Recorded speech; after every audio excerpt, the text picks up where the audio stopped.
अधिकांश तौर पर अधूरा भुगतान होने से परेशान होकर आज आशा उषा कार्यकर्ता जिला कलेक्टर कार्यालय पहुंची और जिला कलेक्टर दीपक सक्सेना को अपनी मांगों का ज्ञापन सौंपते हुए उनकी मांगे पूरी किए जाने की मांग की। ज्ञापन सौंपने के दौरान बड़ी संख्या में आशा उषा कार्यकर्ता उपस्थित रहीं। इस दौरान आशा उषा कार्यकर्ताओं ने जानकारी देते हुए बताया कि हमेशा से ही उनके वेतन का उन्हें अधूरा भुगतान किया जाता है, जिसके चलते उन्हें काफी समस्या का सामना करना पड़ता है। तो वही मौके पर मौजूद डॉक्टर संजय मिश्रा ने जानकारी देते हुए बताया कि आशा उषा कार्यकर्ताओं की वेतन की राशि में कुछ राशि राज्य शासन से आती है और कुछ केंद्र शासन से, जिसके चलते केंद्र शासन से आने वाली राशि तो समय पर आ जाती है, लेकिन राज्य शासन से आने वाली राशि में देरी होती है, जिसके चलते भुगतान करने में समस्या आती है, जिससे उनका वेतन हमेशा लेट होता है।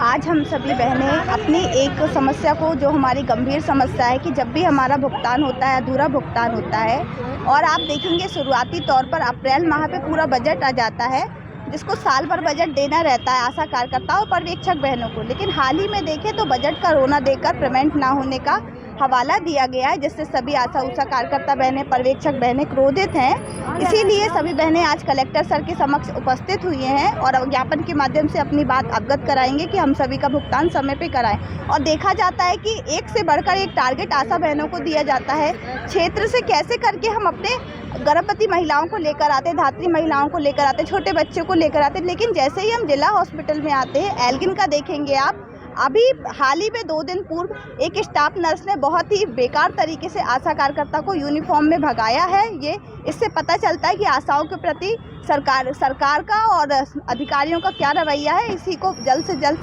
कलेक्टर सर इसको अपनी उपस्थिति में लें और उसके समक्ष देखें कि ये जो बहनों के साथ अन्याय हो रहा है, इसे कैसे रोका जाए, और इसे रोकना बहुत आवश्यक है। नहीं, आशा कार्यकर्ताओं की कुछ समस्याएं बनी हुई हैं, जिनके बारे में उन्होंने विभाग को भी सूचित किया है और फिर उन्होंने आज कलेक्टर साहब से मुलाकात की है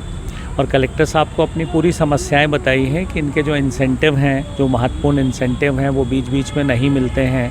जो 6,000 रुपये शासन ने इनके निर्धारित किए हैं, उसमें से 2,000 रुपये केंद्र सरकार से आता है और 4,000 रुपये राज्य सरकार से आता है। केंद्र सरकार की राशि तो नियमित रूप से मिल जाती है, राज्य सरकार की राशि जब भोपाल से हमारे जिला स्तर पर आती है तो हमें इन्हें ट्रांसफ़र करना पड़ता है। वो राशि अक्सर लेट हो जाती है और इसलिए इनको ये समस्या रहती है कि वो राशि हमको समय पे मिले। इसके अतिरिक्त जो इनके महत्वपूर्ण 7 मेजर एक्टिविटीज़ कहलाती हैं, जो इन लोग लगातार मेहनत से करते हैं, उस एक्टिविटी का पैसा भी लगातार नहीं मिलता है।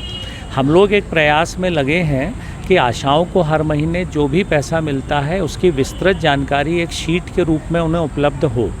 जिससे ये जान सकें कि किस बात का पैसा उन्हें मिला, किस बात का पैसा, किस एक्टिविटी का पैसा उनको नहीं मिला है। कुछ एल्गिन अस्पताल की समस्या के बारे में उन्होंने बताया है कि वहाँ पर स्टाफ के द्वारा कुछ व्यवहार अच्छा नहीं होता है, तो मैं यहाँ से सीधे अभी एल्गिन हॉस्पिटल ही जा रहा हूँ। मैंने अधीक्षक को फ़ोन करके रोक दिया है कि आप मेरा वेट करें, मैं अभी जाकर बात करूँगा। और कुछ ऐसी समस्याएं भी उन्होंने एल्गिन के बारे में बताई हैं जिनका निदान निश्चित रूप से आवश्यक है और मैं प्रयास करता हूं कि वो इनकी समस्या ना रहे। और मैंने इनसे कहा है कि आपको जिस कर्मचारी से समस्या हो, बाई नेम मुझे उसकी शिकायत करें, जिससे मैं उससे कर्मचारी के विरुद्ध कड़ी कार्यवाही कर सकूं। तो उन्होंने विश्वास दिलाया आशा बहनों ने कि हम अब आपको बाई नेम शिकायत बताएंगे और जब बाई नेम शिकायत करेंगे तो आप देखिएगा उस पर कार्यवाही निश्चित रूप से हो। मध्य प्रदेश की हर पल की ताजा खबरों व हमसे जुड़े रहने के लिए हमारे YouTube चैनल को लाइक व शेयर और सब्सक्राइब करें, ताकि हम आपको हर खबर आप तक पहुंचा सकें। जुड़े रहने के लिए धन्यवाद।